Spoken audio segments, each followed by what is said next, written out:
How do It's you a choose? national athlete. Oh, no. Yeah, marketing, right? Bragging, right? Yeah. You want your national athlete to teach you. Did schooling start a school? Swim He schooling should. as He well. should start a Yeah. sports brand also, right? You know, schooling. Schooling starters.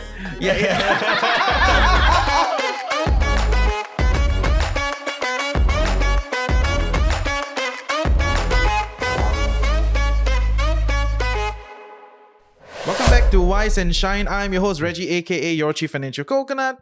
And I'm your co-host, Dawn of SG38. We're going to continue from our previous episode that we had with PangShengJun, who's an ex-national swimmer who did really well, by the way. And he's going to share with us the story of transition. So I think the biggest questions we always have is when to transit, how to deal with the transition, right? And PangShengJun's transition is a really big one, going from a national swimmer to being in the financial industry. It's a huge change. So Yeah, it's crazy. It's crazy. Let's And I roll. think you must listen to part 1 if you somehow never listened to the previous episode, which is like when should you quit, right? And I think that provides a lot of backstory into this transition episode, into a new chapter of life. So yeah, maybe you can share with us a little bit like how was that transition like for you? Yeah. I think part 1 I did mention Yeah, like how a the little bit of transition that, was like. yes. Yeah, it was more soft landing for me, whereby I wanted to make sure that the transition was a smooth one. So we mentioned that there were 2 styles, right? One is like,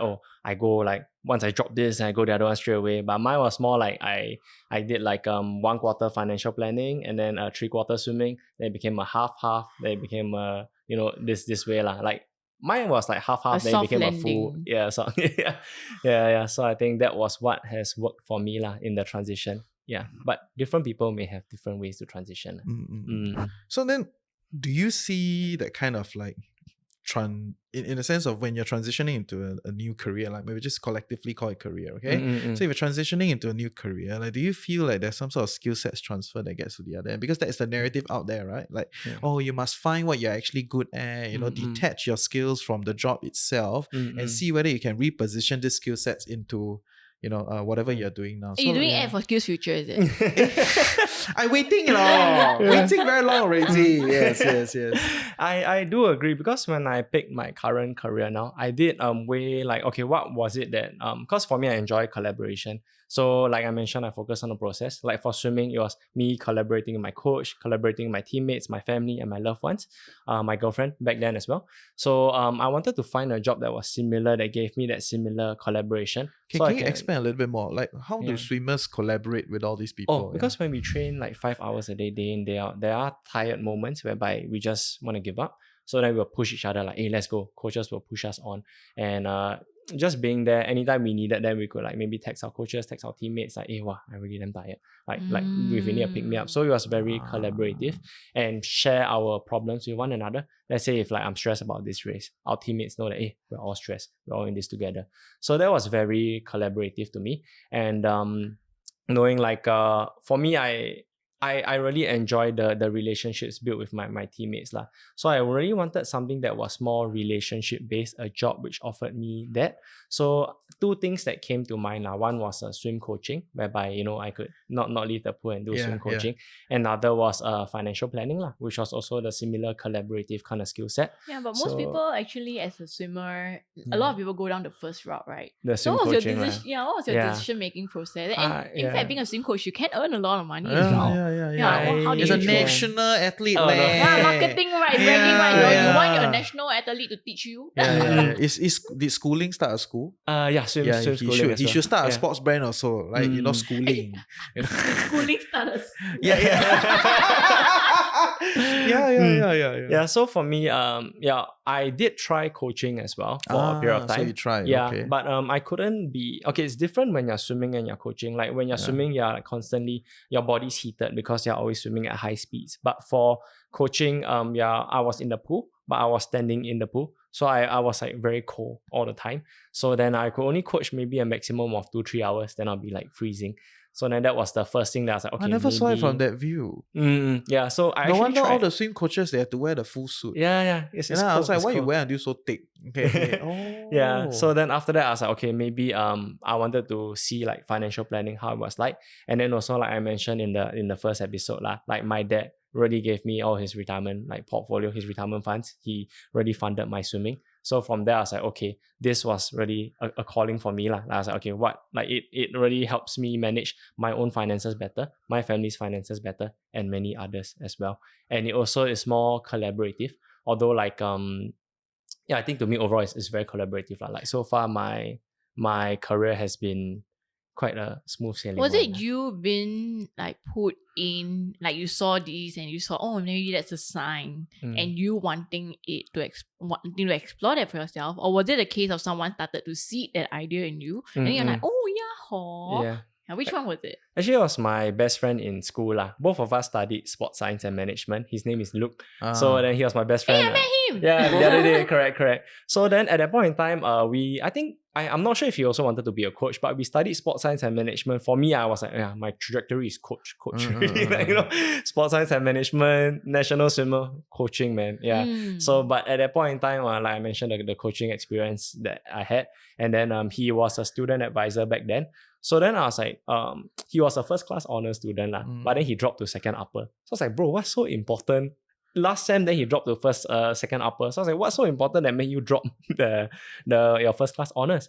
And it's like, bro, I found a job. So I was like, what job you find? Why so secretive? Yeah, so then after later, he's like, basically, I'm a financial planner. So I was like, what's a financial planner? That sounds so like, what? I said, basically I help people solve their problems. So I was like, wait, that's a job? So that's yeah.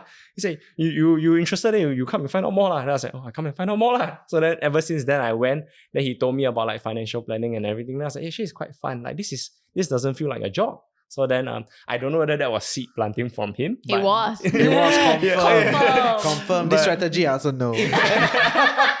Yeah, but so at that point in time, I was like, yeah, because like I was already looking for something more collaborative. Then coaching was like already like didn't seem to be working out for me. So I was like, then there was something else that was similar. Although I had to learn skill sets of like numbers and everything. But my dad was a mathematics graduate in NTU as well. Wait, your dad was a swimmer and then a mathematics. Oh no, he wasn't. My sisters were swimmers. My dad was a mathematics graduate from NTU. Okay. Yeah, so math then, is crazy. yeah. Anybody that study math at that level got no numbers one. You know, right? XYZ. Yeah, I met Yeah. my friend in NUS, right? She was one of the top scorers for math in my JC, right? Then she went over and I was like, hey, how is it? How is math? She was like, if I can see numbers, I'm very happy already. I was like, I can't see anything. Yeah, it's all those weird formulas and they're trying to prove the formula, not about the math anymore. My mom said that my dad did mathematics because there was less studying and more like formula application. So but I don't know. So yeah, so then I think numbers, that's why diving into financial planning, of course I like the collaborative part, but the numbers to me initially was scary. But after that I was like, hey, how come numbers click to me so much? So then after that I went to tell my dad, hey dad, thanks. I think your mathematics background gave me some. Yeah, so I really enjoy it a lot. Yeah. So what about you? Do you have like an experience transitioning through life? I had a lot of transitions. I had a lot of transition also. So yes, Right. please. I think everyone has a lot of transitions. But I think what's interesting is at each crossroad in life, the path that we choose to take. Share a bit more. So you know that we need a pull quote. Is it we need a pull? I forgot that poet. Of all people you want to quote, we need a pull. Of all people, the galaxy has a lot of people to quote. Hey, Okay. we need a pull got a lot of wisdom. You Good just lessons, don't know good one. lessons, yeah. Okay? Stop Okay. looking down on a cartoon bear. Yeah, but you know they always say like when you're at the crossroads, pick the road less traveled, right? I think it That's takes, what Winnie the Pooh says. yeah, and that poet. Correct, we need a pull, right? Okay, I heard of that before. I don't know that's from Winnie the Pooh. I don't know, but maybe Fact check. Ask Yeah, the but post let's producer. focus on the quote, not on the source. It's about taking the I road cannot less not traveled. focus on the source. You already say it's Winnie the Pooh. You know that is a focus. Okay, please continue. Later I I'll think quote Naruto It's quote. really. Okay? And Naruto, a lot of good quotes, okay? Okay. Yeah, but I think it's that at each crossroad in life, the path that we choose to go on will then determine our outcome and shape it very differently. So everyone confirm got transition one lah. You just go through the Singapore education system, you transit into a new school, or your parents play the property game, you know, every time transit, change house, upgrade here and there, restructure. Right? But I think it's really how we deal with it. how we deal with each stage of the transition is what speaks the most to me. Yeah. So I feel a lot of people, when they transit, right, they only care about the next phase. They never wrap up this phase. Yeah. That is the part that I think if you do it well, it actually elevates you getting to the next I phase agree. of life. It's like how people always talk about like you leave this job, you change to the next career, or you leave this relationship, and then you go out dating again, look for the next one, but you don't wrap up this one properly. There will be a lot of shit that lingers on that can come back later at you, right? So that's one thing, but there's also the other aspect of like, if you wrap this up properly, it can elevate you to the next level, right? Especially when you're changing careers, right? Like sometimes your clients become your employers, right? They employ you, and then you move over. Then if you close all the relationships here well, which is what I see some corporate people do. I don't think everybody does it, but some corporate people will send out mass emails to say that, okay, thank you for your support, blah, blah, blah. I'm leaving here and I will be moving on to blah, blah, blah, blah, blah. Right? And I don't see that from everyone. I only see it from some people. And I think that is very, very smart, because firstly, there's a opener, right? You're opening up a topic. You're giving people a topic to reach out to you. Right, it's like how people always use their birthdays or celebration to organize something, right? So that people come together, and when people come together, opportunities will kind of come along, right? So I think that is one part of really closing it well and using it as an opportunity to then elevate your next game, right? And I think that's the part that people don't really see it, because we always just talk about skills, always talk about skills, and network is a very casual discussion, but there are certain tangible ways that I think people can play around. Like did any of your relationships of your previous life help you in the new life? Is there an example for you guys? For me, it was more like other than Jiamin, Oh, yeah. That was the constant. That was the constant. Yes. I agree. Yeah, later we'll talk about the constant, but yes. Yeah, I do agree fully with you that like I like to close. I look at life as units, right? So if I close this unit, then I can move on to the next lah. So for me, that's why I did a video on my retirement from swimming, so that in that sense, I announce it. Yeah. Then I know that there is no turning back from it really. Because if I don't announce it, I don't clearly state and say that I'm done, then maybe I might, no one knows anyways. Maybe I go back a bit for a swim or something. I didn't want that to linger. So I just wanted to keep that door shut and then move on. So I think that retirement video really did open up to like conversations, and especially for my job, is conversations very important. So in fact, closing that chapter was then painful. When I uploaded it, I was like, okay, this is it. Once I press the line, share, that's it really. I'm gonna close. But when that closed, then like the cliche what the cliche when the door closes, another the door closes, another opens. Yeah. I think that really that was something that really happened to me. Like when I closed that door, then this new financial planning door opened for me, and nothing else. I mean, the like what you mentioned, the things that I learned from swimming were being able to transition to this next job. But when I closed that chapter, people are like, okay, ShengJun's no longer the swimmer, but he's like someone that is of a different person already. So then that has helped me to like, transition. If not, like if I don't announce this, people will be like, when's your next race? When's your everything? They'll be like, oh, actually I retired already. Like leading up to my video, I actually took like 2 months to post, because I needed to like gather my thoughts.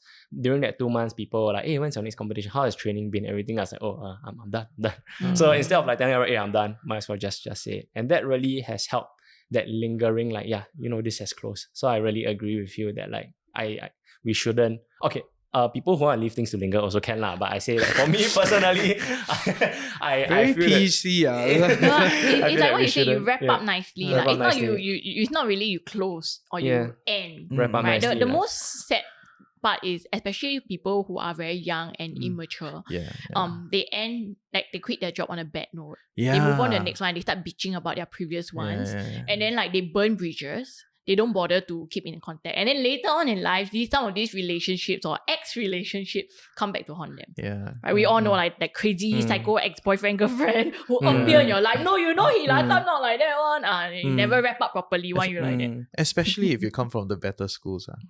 Because if you come from the better schools, right, a lot of them will end up as management. A lot of my friends are in management. So it's like, wow, you manager here, management. So and all these people are the one making decisions, right? So I think there is some reality there. But I think that like all this I wouldn't say wrapping up well and everything, but like I think not I would say that for me, it was also a process of learning how to wrap things up because I mean, all of us do unintentionally burn bridges. So I did burn several bridges that I wish I could have done better if I knew how to wrap You things want up. to shout out? Sorry? You want to shout out? Yeah, sorry to the people that I've hurt, basically, but you can repair. It's not too late. Yeah. So I think that must see it the was burn how serious. But anyway, yes. Yeah, but it was a process for me as well, because I do see like sometimes it's hard to wrap things up because not everyone's like, it takes confrontation and it also takes courage to like, have the tough conversations and really just sit down and, mature conversations. So I think that this was also a process for me.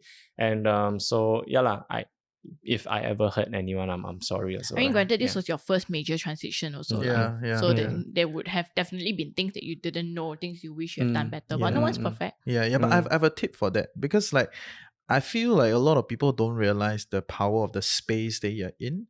Right, so if you want to do something like that, like you want to hold a tough conversation, right, find a good space, like literally like a decently quiet place, but not too quiet until it becomes like just you, just two of you, like then there's no other things around to kind of like share the energy or share the attention. Because when you want to do tough conversation, sometimes, whether is it you receiving one or you doing one, the energy will kind of sway around, right? Like you need something else to look at, or you need to be attached to something to hold space for you to then do the tough conversation. So essentially, I think, the best space that I have experienced so far doing tough conversation is a relatively quiet cafe. Okay, like high ceiling, quiet cafe. There are some seats around, there's some movement around, but you and the person you're trying to confronting is in a relatively safe space, but have your own privacy. Don't be fully private. Don't be in a very noisy place, right? So it's somewhere there, and those are the good spaces that you can really do that kind of like confrontation. I feel like that is how I do it, and that's how after I've seen many different things, tried many different ways, I think that space is very important. But also at the same time, doing that is a high cost move, right? That means you need to essentially pick the people that you will do that with. It's not for everybody, right? Because to put it as bluntly as possible, not every relationship matters the same, right? So you will only use it for the select few, and likelihood the regrets that you feel is only for the select few, right? Not for everyone else, right? So if we were to, if you're listening in and you want to wrap up some of these things, right, I think finding a decent space so that you can borrow that space to support you, I think is so underappreciated. Let's talk a bit more about like, what you can bring over from your previous role or your previous place after the transition into your new one. So do you feel like, I mean, the ideal situation, people always talk about how life happens for a reason. You learn everything already. You don't just give up, right? Like milk your skills, translate them into something else. And that's where like skills future and job switching all comes into play, because your skill set can also be transferred into another job as long as you pick up a few new skills to complement it. You know what Skills Future need? Skills Future Festival need us to do a live set there. So please. But do you feel like there were any skills in particular, aside from collaborative teamwork, that you inherited or took up from your swimming phase into your new phase of life? For me, I think definitely. Like the clearest one would be, I'm not saying I'm hardworking, but hard work is definitely Which athlete is not hardworking? Which dancer is not hardworking? It's like if you want to do something, and you want to play, you want to perform at a high level, you have to be hardworking. It is the basis of things, right? The search for shortcut is real, right? Because who don't want a faster, more efficient way? But I think a lot of us have already forgotten this idea that you must do the grind. If you want to be damn good at it, you must do the grind. 200 episodes in, you'll be good at it, right? So and that is something that I think people need to realize. So don't say lah. Hardworking is hardworking, right? It's good, right? Be proud about it. That's why I say hard work is a virtue, ma. Yeah, exactly, right? I wake up 5 a.m. go and swim 5 hours. You cannot, right? Then after that, I pack up, I go and work, right? You know what I mean, right? So don't need to like safe and yeah, it's fine. Yeah. Okay, so hard work definitely that one has key. helped. Yeah, because I mean, end of the day, people buy insurance or investment plans is more for, insurance is of course the claims are, right?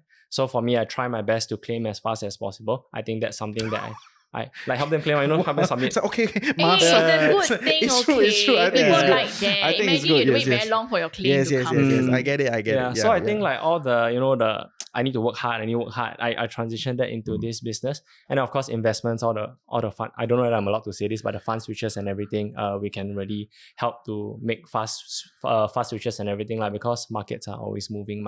So I think that this is something that I bring. And then another thing is because last time I used to swim physically for 5 hours, as opposed to, I'm not saying which one's harder, both are hard. But now it's like, since I'm not using, like, I only have to use my brain, so to sit down to work for 10 hours to me it doesn't feel hard. I mean, I'm not saying that it's not, but to me, I enjoy work, So like sometimes I have 10-hour work days whereby from morning to night, I'll just keep working. Because for me, it's like, I'm not like expending my energy. I'm just using my brain. So I think that that's something that has transitioned well for me. So it's the hard work and perseverance that you took out from your swimming career and you're now applying your new stage of life. Wait, to do 10 hours work straight, right? Essentially, you block out every other thing, right? I plug in sometimes AirPods. On some level, right? You know what I mean? Like, to have that kind of concentration, right? That means everything else suddenly not important. Yeah, I cannot. You're just going to do that. Right? So that is the expectation of an athlete in that sense, right? Because you're in high intensity game. You're just doing it. Yeah. And then you take that same thing into like working in a corporate job. So you cannot tahan the pantry people, right? Always go pantry, get the drink, get the coffee. Like, hey, how you are? How's your day? That kind, right. Different. But my office guys. I'm trying to get you Why cancelled, you put right? him into on the spot? Yeah, very bad. No, Yeah, because that's my like- profession.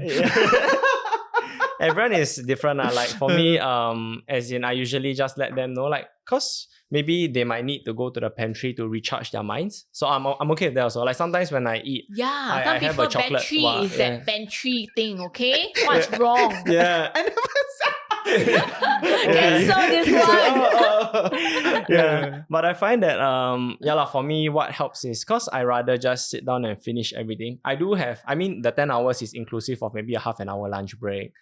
Maybe I go to the toilet. You don't need to clarify like that. Yeah, so it's not 10 hours. Like I want to, so that people don't feel like that's the benchmark. Yeah, and at least I know that I do take breaks here and there. So I think that usually my office people have been very understanding. Like I will just plug in the AirPods. I say, hey, I gotta work. Because for us, although we go out and talk to people to understand their situation, when we go back, we are actually portfolio building. So and that portfolio building can be quite a process sometimes. So for me, why I work 10 hours as opposed to like maybe few hours per day. Like my 10 hours is not every day, it's some days. Because when I start something, I rather just finish it. Like it's like a training session. So when I start on a portfolio, I like to just like, oh, this is my training session now. So I go, finish that whole thing. Then when it's finished, then I'm done. Yeah. So how if someone wants to be a little bit more like that, right? Like wants to be a bit more, have the ability to concentrate, for a longer time, right? Like what would you advise them to do? I think it's to know that like what I mentioned, right, about the lingering thing. Do you want to close this unit and then move on? For me, I think of it as, once I finish this, right, I just have to sit down 10 hours. Once I finish this, I don't have to think about it already. Because if I were to leave it there, then I go do my other things, I'll keep thinking, wow, this one's not done yet, this one's not done yet. Then I will keep like, even I cannot truly enjoy something. So I usually just let my family know, my loved ones know, hey, for the next few hours, I'll be damn busy. I'll just finish everything first. Then when I move on, I can truly enjoy that next moment. So it's about being present in that moment to know that, okay, I'm present now. I'm only going to put this amount of hours. I'm going to make sure I finish it. And then when I move on, I can truly move on from this thing. Yeah. I think that works for me. Yeah. Fair. I get it. I mean, but to add a layer on top of that, I think once you move into like managing multiple different type of tasks, managing multiple different people, then everybody is trying to seek your attention at any one point in time, right? Then you gotta find a way to kind of prioritize like what is more important and all that, and then you select from there, right? Essentially, then you double down. But I don't fundamentally dispute with that idea of like you want that focus, you want to double down on that. I think that this is maybe might not be so applicable for everyone, because for me, we are self-employed, so I get to control my hours. But I do understand that people who maybe like office jobs, sometimes they want to finish this work, but then another work comes and say, no, this is more urgent, you finish this. Sorry on my life. Yeah, I could never do that, because I like to like do one thing at a time. I find that if not, then everything is like, oh, I'm working on this, so like my heart is with this, but then I have to finish this. That's why part of the reasons why like financial planning clicked with me was because I could truly do like what I want to focus on at that time. I want to ask a little bit more about like the transition phase. So you see, previously before this transition, your main focus and your main KPI is yourself. Right? All that mattered was your timing at the race, at each meet, at each training. It was all about you. But now you've transited into a role, a new phase, whereby it's no longer about you. It's about other people. That's a huge 360 change. No, 360 go back and say, 180 change, right? How do you deal with the differences in that way, emotionally wise? I think for me, I think of it as similarities as well. Because last time was I wanted to do my coaches, my parents, my loved ones proud. And then now it's still the same, that call of like, I still want to do my family proud, just in another field. And also in that process, last time, like my coaches and everyone, I wanted to do them proud. Now it's like how I want to help my clients as well. Like, to make them feel like, okay, I think one of what my friends told me was like, I can proudly tell people that you're my financial planner. So I think that is something that like I know that this collaboration was worth it, was a good one. So I try to look at the similarities, although this is not like physical, but it's more like mental. But I pick the different things like collaboration, doing my loved ones proud, all these lessons, I bring it to the reason why I do my job. So I think that in everything we do, there are always differences, but there are also similarities. Yeah. I like that. Focusing and training your eyes, your vision to focus on the similarities. So at least you don't feel like you're giving up something. It's you're taking things that you have learned in the previous chapter of your life and bringing them into the next phase to do even better. But previously I did a chills episode with Xiaoyin, quick Xiaoyin. She said something like but all that being said, you should still grieve for the lost dreams and the lost that you have given up. Right? I treat that as a kid and then grieve for them. So that is quite interesting also. So that's that. I do admit now that like there are times where when I'm driving to work, then I still think about my swimming days. But it's more like I will grieve for it, like for like 5 minutes, like while driving, like I was like, wow, this is like, I could have done this better. Then I was like, but now like, we can always find a new joy in my life now as a planner. So I'm like, yeah, but now that has officially closed. But that doesn't mean I can't think about it. But I think about it like, okay, but now that has closed. And now what can I move on next? To always revisit and debrief. I think it's important. And I think it's quite apt to drop this one line, although I hate one-liners, right? But I think this one-liner is quite apt, which is if you have a big enough why, right, you will go through anyhow. Right? So if your reasons are stronger, but okay, that being said, right, don't anyhow, right? There are certain ways that are just more efficient than others, right? Don't blind. But if the reasons are strong enough, then a lot of other things become deprioritized. They're not as important, right? Whether you can get to swim often, whether you can get to do other things, it's they all get deprioritized because you want to do this, right? And then you reprioritize yourself, right? I think that's a baseline that I think more people should think about, right? Because you just cannot have everything. There are physical limitations. You can have imaginations, but you must wake up and execute, right? I think that's a base. Hey, I hope you're enjoying Wise and Shine so far. I'm your host Reggie, aka your Chief Financial Coconut, and for us to continue to do this show so that you become a tad bit wiser every week, you gotta like, share, subscribe, help us beat the algorithm. But even more importantly, if you can, comment in the comment section below. Let us know your thoughts and also some questions that you would love us to answer. Yeah, now back to the show. Right, but in transitioning through something, right, a lot of people will talk about the changes and talk about all that shit, right? But what has stayed constant? Because I feel like that some things need to stay constant. Because if they don't stay constant, then you essentially go into a mess, right? And it's so hard to transit, especially when it's not constant. Cannot say 加冕. Oh yeah, I think one thing for me that has really stayed constant was really... 加冕. No, I mean a few others. The family. people, I would say family. 家冕 falls under family as well. Like I always want to see like, okay, what can I do to really always bond my family closer together? We have changed roles ever since. Like last time my parents used to take care of me financially as well. But now as I grow older, I'm taking care of them. Like the roles switch and I think it's to recognize that although yes, we can always think of it as last time they take care of me, now they take care of them. It's a difference. But I see it as it's a transition and it's more of but I think the similarity is that we are still closely bonded. And that really goes to show that like actually swimming wasn't the thing that bonded us, but it's more like how we approach the situations that we are dealt with. Not even as a financial planner, I still tell them that, today I went for this appointment, that appointment. Then they are still as eager to, how's this, how's that? So that gave me a certain sense of peace to know that, hey, whether I'm a swimmer or whether I'm a financial planner, but we can still bond if we choose to bond. And last time I used to talk to my family, like Jiamin as well. I used to talk to her about my swimming, but now I talk to her about my career, my financial planning. And then that has still bonded us closely that together. Space is still there. It's just the topics in that space have now changed. Because it did come across my mind like, oh wow, if I retire from swimming, what am I going to talk to my parents about? And then I was like, oh, this changed our family dynamic.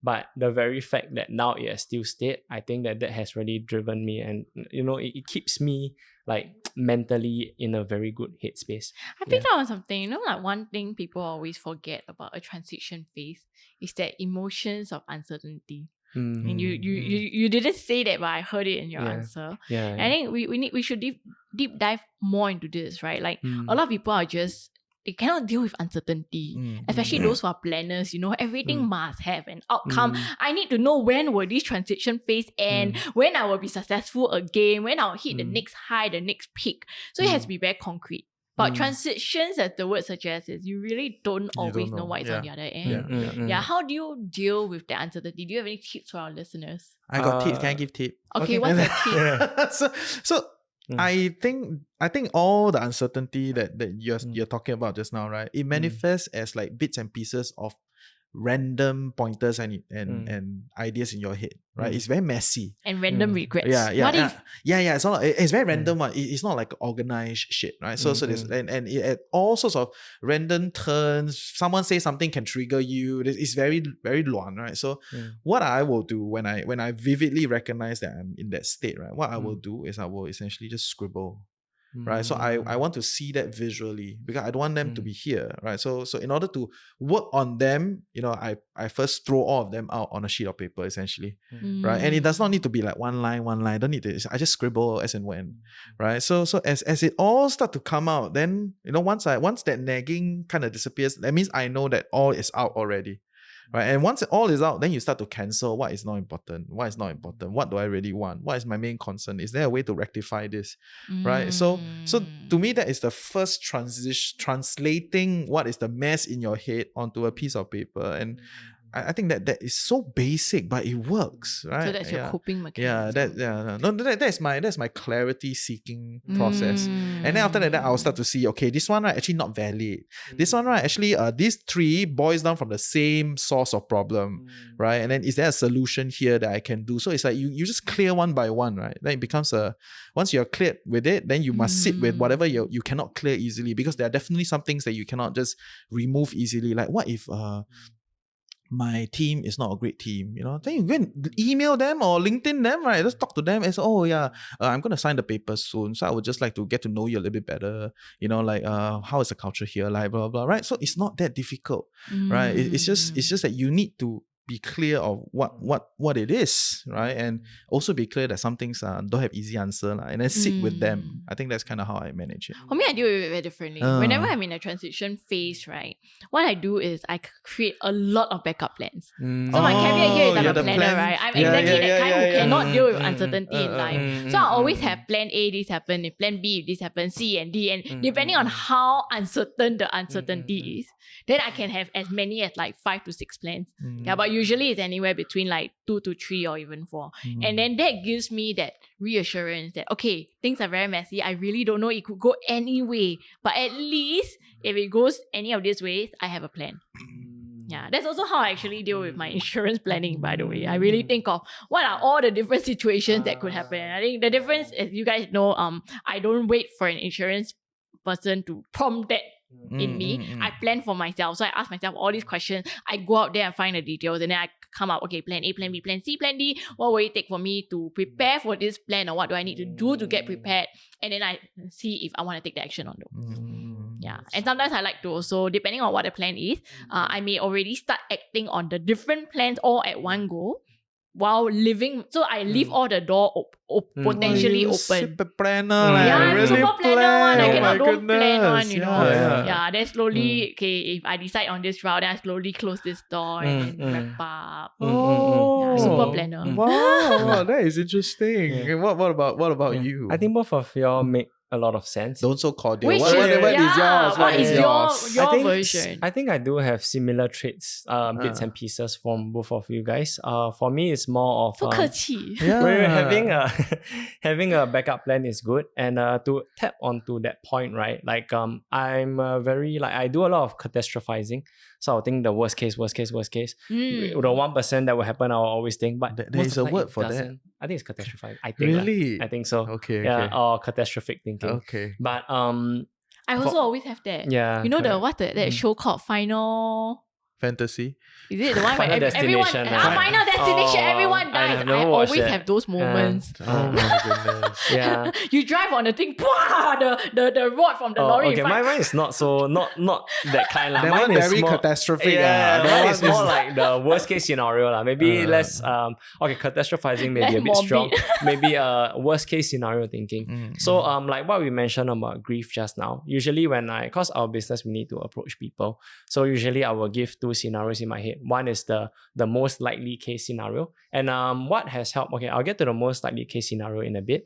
But the worst case scenario would be I would allow myself to grieve. Let's say the person says like, oh, I don't like you. Not usually they don't say that lah, but I put that in the cards. I don't like you, or I don't trust you, or I don't see you as a person I work with. So all these worst case scenarios, I live those moments first. So that when it comes, then I'm like, okay, at least I have grieved on that before. When it doesn't, then it's a bonus for me. So I kind of live that first, get used to that feeling, so that when that rejection happens, I'll be okay. But then that's where I balance that side. But then to be aware that there is a good side. Generally, most people are nice. So generally, the likely scenario is that they will just give me an opportunity lah. So then I go in, this can happen, but the most likely thing is this will happen. So that I go in with the positive mindset that, okay, I'm going to ask, and then they're going to say yes. But even if they say no, at least I'm prepared for that. Yeah, then I think that the energy that we give people will be like, hey, this guy's like, very positive. And like, because for our business, it's like, when we make friends, you will want to make friends with maybe different people got different. But for me, I like to, surround myself with positivity lah, and people who really can uplift one another. There are times where we grieve, but when we grieve, we say, hey, we're grieving now. Can you help pick me up? There are people who maybe need to grieve more, but I generally like to surround myself with equally uplifting people lah. So that's me. I love that hack actually. It's such a good tip. Like you run yourself through the different scenarios and you let yourself feel those emotions first before they're imposed on you by someone else. See, planner need this, right? But actually, it's like it's the same, but the difference The methodology is slightly different. I focus on the concrete actions, Yes, right? yes, Whereas yes. he's focusing And more the on the emotional emotional side element of it. of I it. find that actually very interesting. Yeah. But if we talk about what is constant, right? Like, because I think there's a little bit more to be discussed, because a lot of people when we talk about transition is a lot of these, all the uncertainties, what's gonna happen. They don't lean into what is constant, right? Like how maybe you are uni, you come out, you when you're in the university, you have like all these like society, right, and all these different things among all the friend groups. Then once you come out to work, right, suddenly all those things get like chopped off immediately, right? And for whatever reason, maybe because you're busy, maybe for all sorts of reasons, you remove all of them in order to full focus on this new phase of life. Right. And to me, this is very problematic because essentially all the systems that you have created previously to support you to thrive is dead right from the get-go. And it's crazy in my worldview, because I have shifted countries a few times, right? So I lived in China, I lived in Malaysia. So I live in multiple different places. And I realize every time when I shift, the first few months is horrible. Yeah, because you are essentially starting from scratch. You are finding all the pieces that you're familiar with and try to see if you can recreate. Like, can you find a gym there? Can you find a pool there? Can you find some friends there? Is there a cafe here? And where do you find some people to connect with? So the whole recreation is a big process. Right. And I think people should not just drop the whole thing and then like change a career or change to a new thing, or like just totally forget that. You must lean into it, right? Like what are the friends that you have, especially if you're not just shifting out of a country, right? You have all that, you should lean into it, right? And I would say prompt your friends, right? Let your friends know, hey, I'm going to change your job. Maybe quite hard on me. Maybe we can meet a bit more often. Right? It's good to prompt your friends. Let them know in advance, right? Then they can be the kind of support pillar to help you. I So feel lean that. into your support system. Yeah, Basically. And Like don't what just you don't did with your just chop it family off. and your girlfriend. Yeah. Correct. Yeah, but it's so common. It's so common that people. I don't know. You don't find it common? No. You don't feel. You don't think it's common? Like people just chop off whatever that they have done, like the go big or go home kind of shit, right? Like you just clean it up and then you just move on to the next thing, and then you believe like I'm starting afresh. You've not heard that? Actually, if there's anything I realized in this conversation, right, is that the two of us here are a little bit more on the emotional side. You are the very like less emotion. So I guess that's why you encounter this a lot more. I told you the first instinct is lean into family already, lean into loved ones. But it's a very interesting perspective. Huh? I don't have that privilege, right? So I don't really have that. So it's a you can call us next time. Yeah, okay. You say one, you say one, I will call. I call them live stream as I. But we always lean in with the people who are close. Leaning on the support system. I think that's important because through transitions, there's always a lot of big feelings, uncertainty, fear, because so many things are unknown. Questioning yourself because you're learning something new, right? So everyone is bad when they first start out at something new. And it takes a lot of resilience and courage to accept that you are bad for now, but you will get better, and trust in the process, trust in the journey. Then you need the emotional support that I will get there. So I think that's really important to recognize when people are going, like if you are in a transition phase or you're going to or about to go into a transition phase. And then embrace these feelings instead of just, like brushing them aside. And the only thing that will really keep us going throughout is usually the constant, that emotional support. I think to add on to that, like for me as well, transitioning from a swimmer to now a working adult, I would consider to have that constant emotional support is important. So I connected back with like my friends who were once who retired earlier than me, like a few of them. Timothy, Ben King, and both Ben used to train together with me back when we were kids. So then after I retired, he's like, hey, time to now is your time to live life for real now for yourself. And I'm like, yeah. So he said, I will teach you how to live life. And then I'm also where did Ben bring you? How to live life? He taught me. I mean, like he's always a call away lah. So when I asked him like, hey, different things I'm facing, transitioning, then he transitioned much earlier than me lah. So I think that he's always ready to answer my calls. I think that's really good. And also for Timothy, so is he ready to answer our calls? I don't know. The relationship. Yes, Ben. Yes, we got a second tier relationship now, right? Okay. So Russell and Ben next episode, okay? And another so Ben is someone that I call if I were to face anything like new. My career past a swimmer, and we can always look at I always look at common themes, right? Like finding my like what you say, finding my why. Like one thing is family bond, closer relationships with my family, and also something that I hold dear is really fitness. So it's been 1 year since I think 1 year plus since I retired. But there's another retired athlete called Timothy. He's a track and field guy Olympian back in 2016. So he's been keeping fit ever since his retirement. He retired back in 2017. Sorry, we connected back again recently, I think 2 years ago, and then I started gymming with him. So I think that emotional support to add on is very important, like to know that we are at a different phase in our life, but there are common reoccurring themes like love, family love, what we can like fitness for me. And then I think for people to find like what are common reoccurring themes that we can transition, and then it might not be the same activity. Like the last time I swam probably was like 2-3 months ago or 4 months. In fact, I only swim maybe once every 4 months, one dip and then that's it. But I'm still keeping 5 hours. Fit. Yeah, one dip for like 20 minutes. So, okay. Yeah, so I think common themes, to identify those common themes and then try to find different things that we can apply those common themes to. Yeah, I think really helps with the transition. Nice. That's great. So we got a lot of guests next round. Got Timothy. Got Ben. To wrap up, I think this has been a really nice episode. We talked about transition. So I think I'll just in closing, I think my biggest takeaway was recognizing the feelings involved in a transition phase, and finding your why, focusing on things being better and trusting in the process is really important. Mm, And that the transition will come to an end. mm, And then you go into another phase and then another transition again. Yeah, But that's it's true. It life. recurs. It That's recurs. life. That's yes, why a book has many chapters, Yes, right? yes, They are all yes. No, multifaceted. and every chapter becomes better, right? You get better and better at it, right? You just there's a general uptrend in my view. Like if you see it as from a visual standpoint, if it's a linear growth and then there's a turn, you know, and then there's a dip and then let's say you come back to growth again, each dip and the dip before, there's some difference. And in right? chapter It's 11, you'll find Easter eggs back to chapter 2, that and kind then, of stuff. and then So there's always that kind of everything shit. always Yeah, links very nicely. always Actually, links. can I add something Yes, as well? please. Yeah, because I'm not sure if how Banking's many. number. Oh no, because we're talking about transition, right? And I think a common theme for the people that I meet is that they are maybe transitioning from a student to a working adult. One thing that I think that has really helped my family is really talking about finances.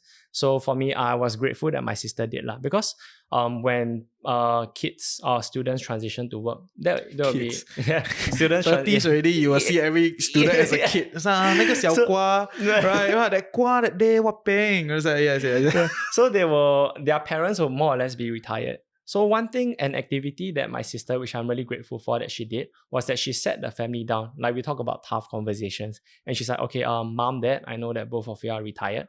How much is the family expenses per month? How can we help you as working adults now to strategize? Like, you know, that then from there we talk about finances. How much do they spend? Then my parents lay everything out. And then from there we know, okay, this is the value. Then how me and my two sisters can like split that value to help support my family.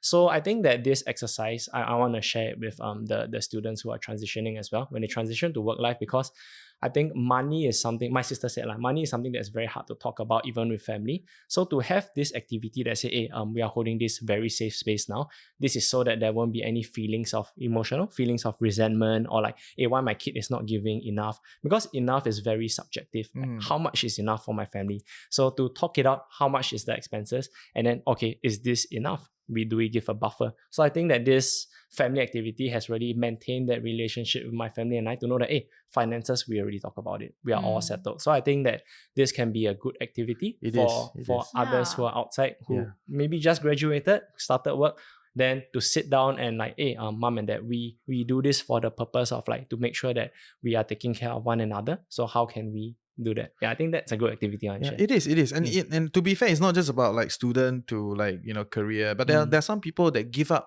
high-flying careers to explore something that is like newer.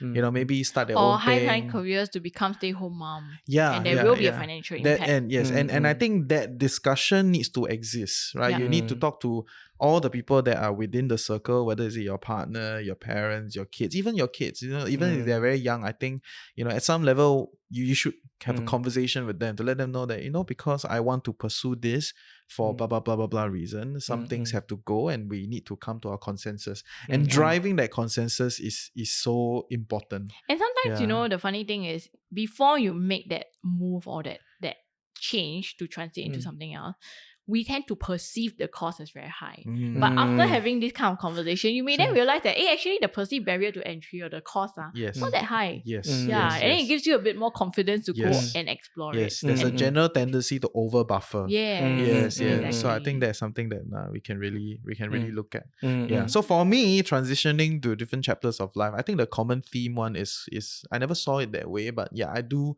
that a lot. Right, every time I shift from one place to another place, I will look for the same thing.